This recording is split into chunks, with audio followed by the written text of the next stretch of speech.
So hi guys, welcome to this video. It's your boy Simon, proud Bol-anon, and today we are back for another video. So this video is all about how does my 1 meal a day diet works. So disclaimer guys, I'm not a professional doctor, I'm just a normal person, okay? I'm just a student. This is just a normal vlog and I'm not recommending you this kind of eating pattern guys. I just want to share my experience to you guys. What did I do most in a 1 meal a day diet? So let's get started.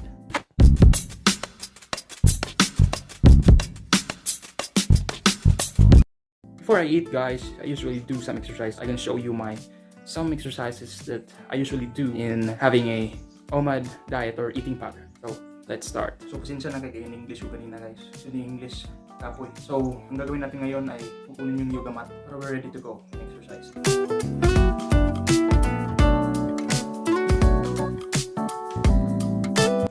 So let's do some warm up guys.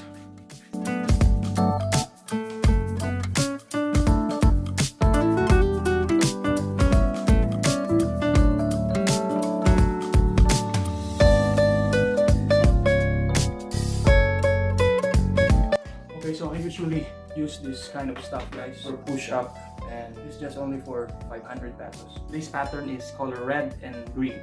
So use the red and green. So let's start guys. By the way, this is 22 reps, 1 set each.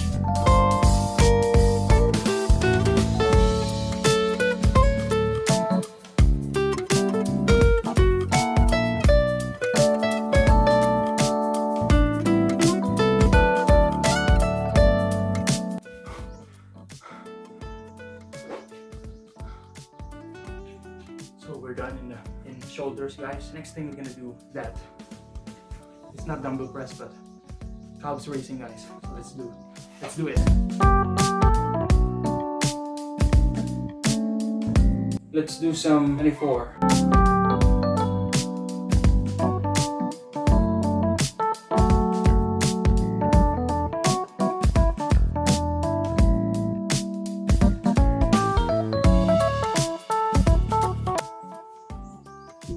What we need to do next is tricep raise. Hindi ko alam yung pangalan, so let's do it.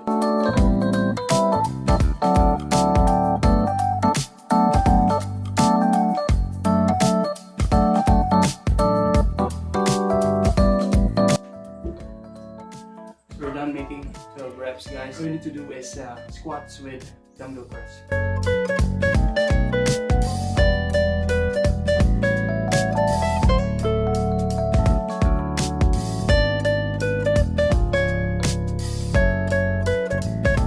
So wait, because I have a Shopee order. Okay guys, so we're done getting it from Ninja Van, and I get a pair of socks. I order socks because all my socks old. So a pair of black socks, Nike. So yeah. So let's go back to the exercise.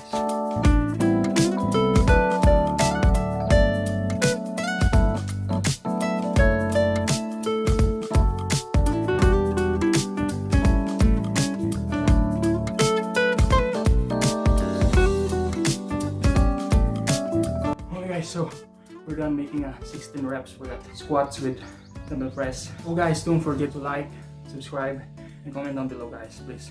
And also share so that our channel will grow. So thanks for your support. Next is small dumbbells. I don't know what's the name, so I'm sorry guys. This is my exercise routine.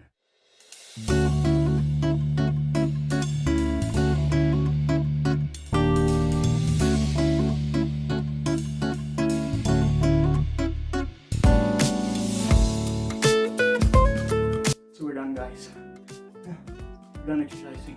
Let's just wait for 2 p.m. guys. I'm gonna show you what's my food in my OMAD diet today.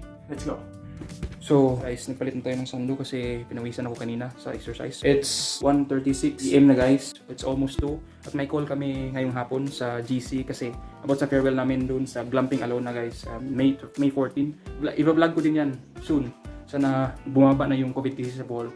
Let's just keep praying always guys. Stay safe and healthy sa inyong mga bahay guys. Thank you for the support for watching this video. So mag-ready na tayo sa mga kakainin natin ngayong 2 p.m. guys. Kung kakain ako, hindi ko na i-video kasi may call kami sa GC guys. So yeah.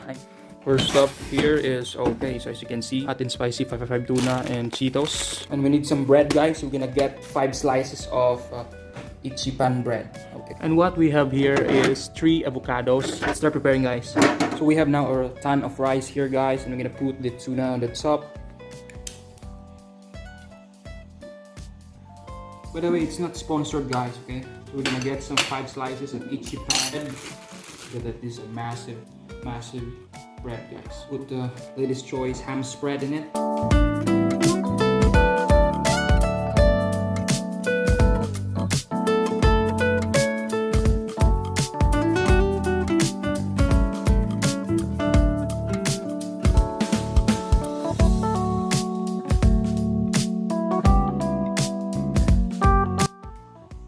So we're done, guys. We're gonna set aside this avocado, guys, and put it in the bowl.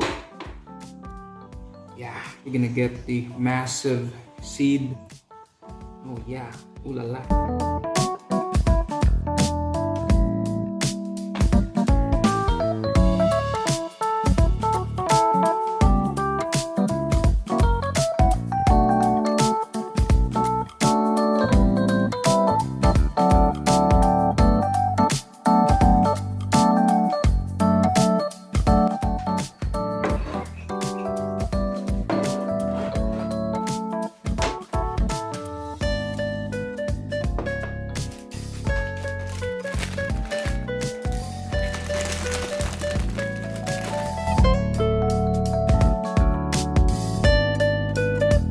We're done setting up, guys. As you can see, we have the 5 slice ichi pan bread here, the ham spread, the pepper tuna, and spice in rice and avocado with skim milk and Cheetos. So I gotta cut this in here, guys, because we have a GC call for a farewell party soon. So it's exactly 2 p.m. now, guys. So let's pray first.